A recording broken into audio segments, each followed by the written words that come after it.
There is an abundance of dietary advice out there online, and many different dieting strategies and methods that are being suggested.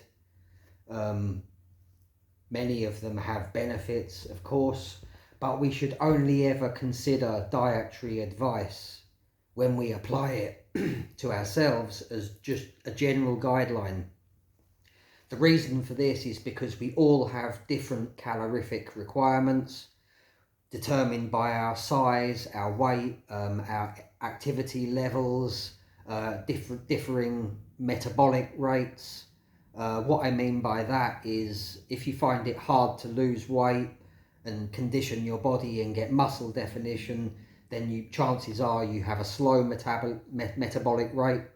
If you find it hard to increase your size, make muscle gains and increase your mass, chances are you have a fast metabolic rate. Now, just because a diet works for someone else, it may not necessarily work for you. I can remember some years ago I was in the gym talking to a guy. I'd reached a plateau in my own training. Further muscle gains and size gains were becoming difficult because I'd reached my full genetic potential. So I was speaking to this guy because to get some advice. He told me that he suggested to me you should be eating at least 3,000 to 4,000 calories per day, and that should be 5 to 6 meals per day. So I took this guy's advice, and after just a week of trying this diet, I was literally walking around like that, and it was too much for me. The amount of calories, the amount of food that I was eating was just too much for me. I ended up feeling like crap and had a significant drop in energy levels. So it worked really well for him and was his dietary sweet spot, but for me didn't work at all. Now that's a good lesson to take away from this video, is just because a diet works really well for somebody else, it's not necessarily going to have the same effect for you. There are many different diets. You've got carnivore, and for some people carnivore is working really well. There are many reports of guys who have improved their health, improved their life, feel more energetic, improved their wellness and everything. Same with animal-based diets. Personally, I've tried both carnivore and animal-based in the past, and I found, for me personally, Omnivore worked best, which is basically a combination of animal and plant-based mixed together to make a healthy, well-balanced diet. Now, for some other people, keto works really well, but for other people, I've tried keto myself, I found that my energy level has dropped a little bit because having a faster metabolism, I probably need more carbs. Now, how many meals should you eat per day? Again, this is different for everybody.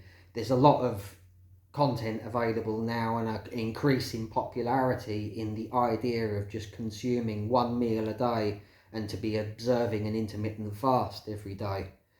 And then you're eating all your whole calorific intake in just one sitting.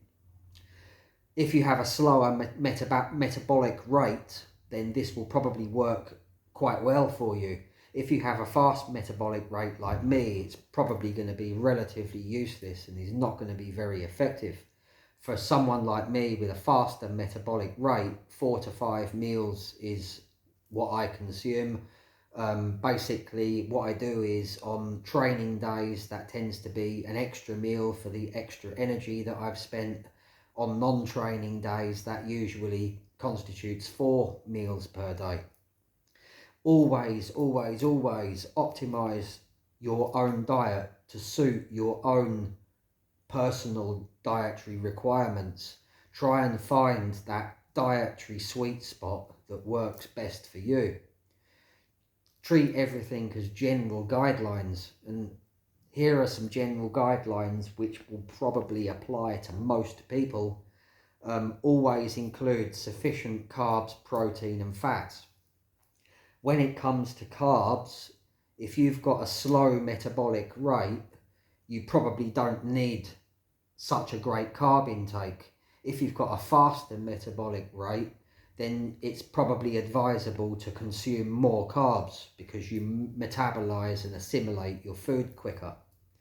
Always include all essential micronutrients, because a deficiency in any micronutrient can negatively affect your testosterone levels and your general health anyway. If you want to optimize your testosterone levels and keep them elevated as you get older, finding your dietary sweet spot is going to be of great benefit to you. Subscribe to this series for more.